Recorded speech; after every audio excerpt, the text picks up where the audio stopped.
Beberapa waktu lalu, sesosok wanita asal Jakarta Selatan, Jaksel, ditemukan tewas tak wajar di Jalan Raya Bogor menggegerkan warga.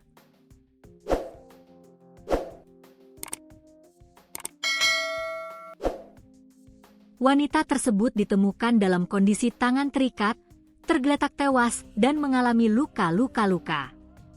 Sebelumnya, saksi mengungkap sempat melihat korban dibonceng hingga diseret pengendara motor hingga akhirnya ditemukan tewas di jalan raya.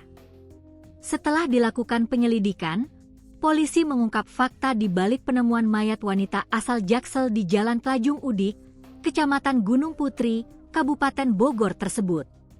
Kapolres Bogor, AKBP WH Ardi Lestanto mengatakan, mayat tersebut diduga kuat merupakan korban pembunuhan. Kemungkinan besar, saat ini kita masih lakukan penyelidikan, ujarnya kepada wartawan, Selasa, 9 Desember 2025. Selain itu, AKBP WH Ardi Lestanto mengklaim bahwa anggotanya di Satuan Reserse Kriminal telah mengantongi identitas pelaku pembunuhan korban tersebut. Ia mengatakan saat ini terduga pelaku masih dalam pengejaran. Sudah ada terduga pelakunya sedang kita kejar, nanti kita update-nya, katanya.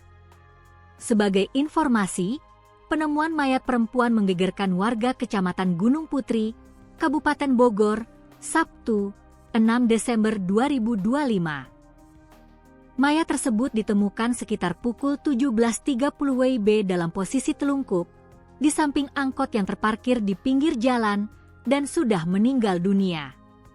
Dalam peristiwa itu, terdapat seorang saksi yang melihat korban dibonceng menggunakan kendaraan Honda Vario berwarna hitam.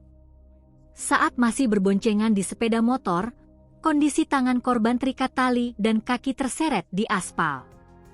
Namun, pengemudi motor mengabaikan teguran saksi dan sempat berhenti di warung untuk membetulkan posisi korban. Setelah dilakukan identifikasi, identitas korban diketahui berinisial N, 41, yang merupakan warga Mampang Perapatan, Jakarta Selatan.